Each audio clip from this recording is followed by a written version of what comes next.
Hey guys, recently I've run into uFrame, a brand new framework for Unity. Unlike other assets on the store, this one doesn't solve any specific task like animations or twinnings or particles. Instead, it gives you a way to organize your code so that it is highly maintainable, easy to extend and integrate with other assets and plugins. Being a professional framework, however, uFrame has some learning curve and may be hard to wrap your head around it.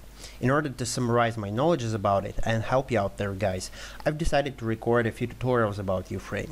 This little guide will be helpful for you if you're a beginner Unity programmer with some basic sharp skills and you wish to understand the basics of why and how to use uFrame. I will assume you're a beginner coder in general. In this introduction part, we will try to understand why we need such frameworks as uFrame, and also you will get familiar with some basic terminology and main concepts behind uFrame. During the entire introduction part, we will stay away from code and Unity, so if you don't need any theory, you can skip this part. So, to begin with, let's talk a bit about how your approach is going to change as you code more and more applications with Unity, and I will tell you my little story. When I first started coding simple games, I stick to the money behavior scripts and internal Unity components.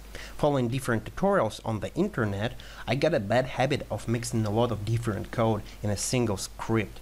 By different code, I mean that some parts of your code may refer to pure logic, while others may refer to view or visual appearance of your logic in the game. So look at this pseudocode. If bullet hits character, subtract some health.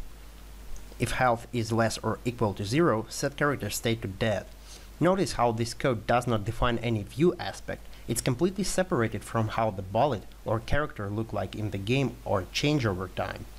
Now another piece of code. If character state is dead, set sprite to dead, else set sprite to alive. This is something that can be called view code because it uses state of your character to set up a sprite, something that is visible on the screen but does not define or manage any game logic. Mixing those parts like this, if health is less or equal to 0, set character state to dead, then set sprite to dead, is okay when your project is super small and logic along with appearance are simple enough. But as I was progressing and developing more sophisticated stuff, I found myself and members of my team frustrated about how different money behavior scripts work and connect together. It was going harder and harder to do all the things in some sort of standard way. And what's more important, it was a pain in the arse to modify different parts of my projects without breaking something, since things were tightly coupled. So if you follow this bad way, finally you end up with tons of so-called spaghetti code, and you will spend most of your precious time and energy for fixing new bugs after a small change. So that's why I started to look for different ways to organize my code and standardize most common types of operations. And this is where a big research begins. Fortunately, the described problem is not only related to game development. It appears in many kinds of applications, and people have invented a lot of ways to create and maintain ordered and clear code.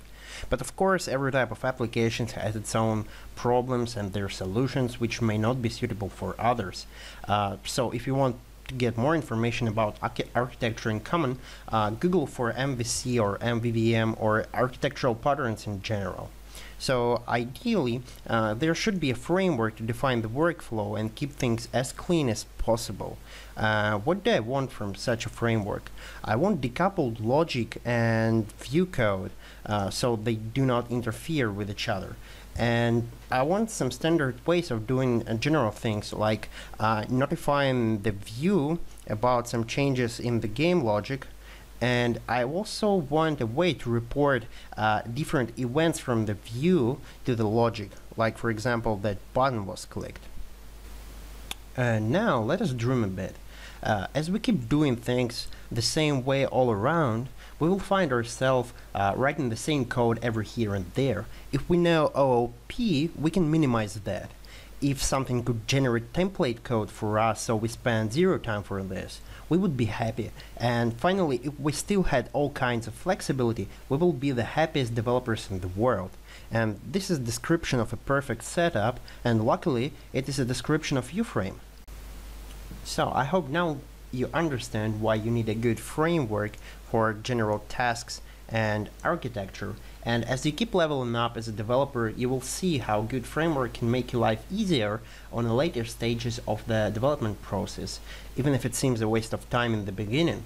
And hopefully you can see how separating logic from the view can keep things clear for you and your team. But it's okay if something in this introduction made no sense for you. Try again when you actually finish this tutorial and experiment with different approaches. Now it's time to talk a bit about MVVM basics. MVVM stands for Model, View, View Model. And we're going to get some intuitive definitions for those, and we will try to understand how the controllers are mixed in.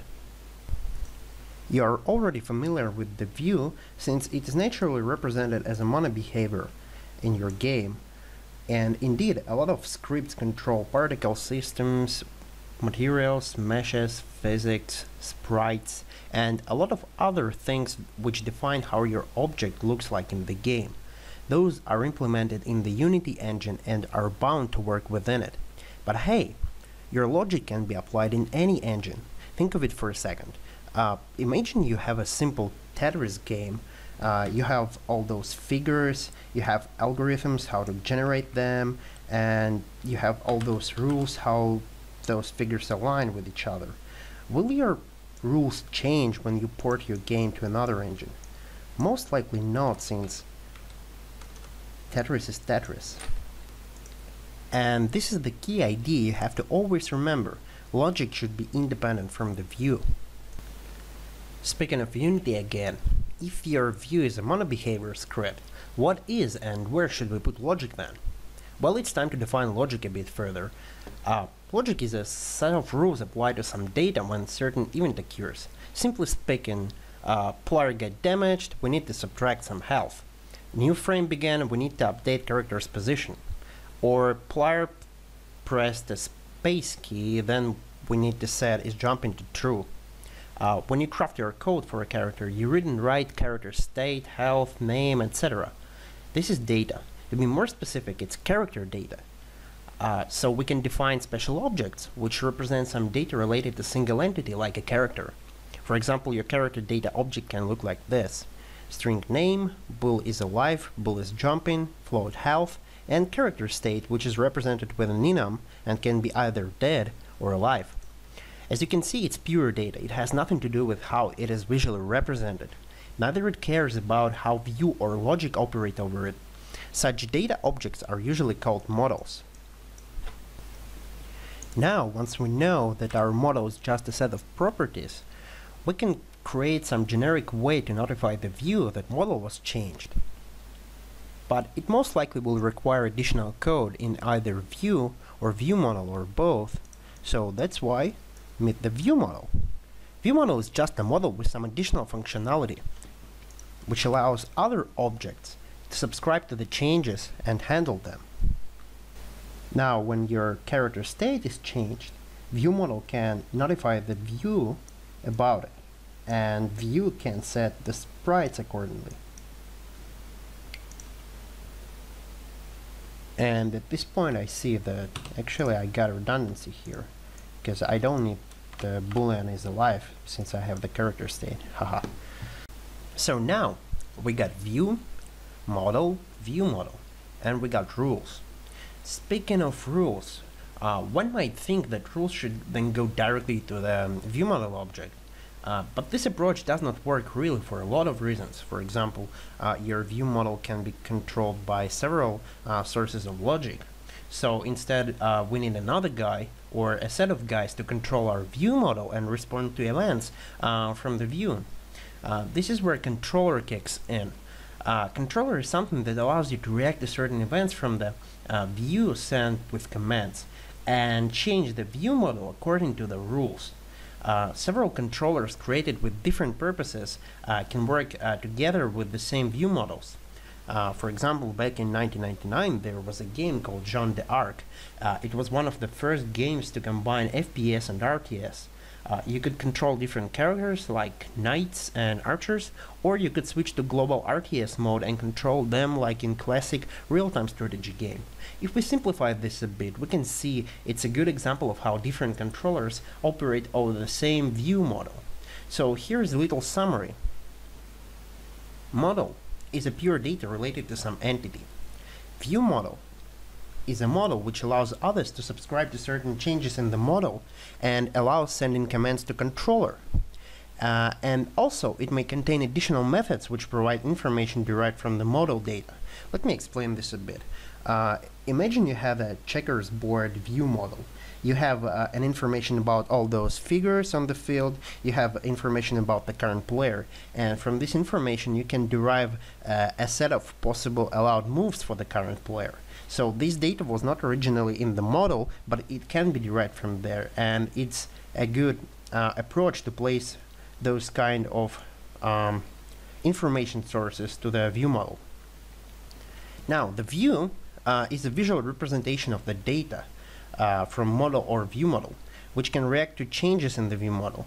It can send commands to view model's controller via the view model, and view is the only thing that is bound to work in the current environment or a game engine like Unity. Finally, a controller is a guy which receives commands from the view model and can change this view model based on the logical rules you define. So it may sound a bit messy, but as we start coding you will notice how all those parts of the puzzle align in your head. And finally, a little bonus information for you. As you start coding bigger projects, you will most likely end up with a lot of classes, and you should learn how to navigate them quickly and easily. Using your favorite IDE, I use Visual Studio along with ReSharper extension, which provides convenient ways of navigation and refactoring. And I can quickly jump to any class I want. I can also see all the methods which I can override, which is extremely useful when you code in uFrame. And I can do a lot more, and all this is controlled using keyboard shortcuts, so it's extremely fast. And you can find similar functionality in the MonoDevelop or hopefully any other IDE you use. So I encourage you to learn those shortcuts and use them, as it will save you a lot of time and energy and will make your coding much more enjoyable. So thanks for watching, and I'll see you in the next part where we're going to apply all the knowledges we got from this tutorial.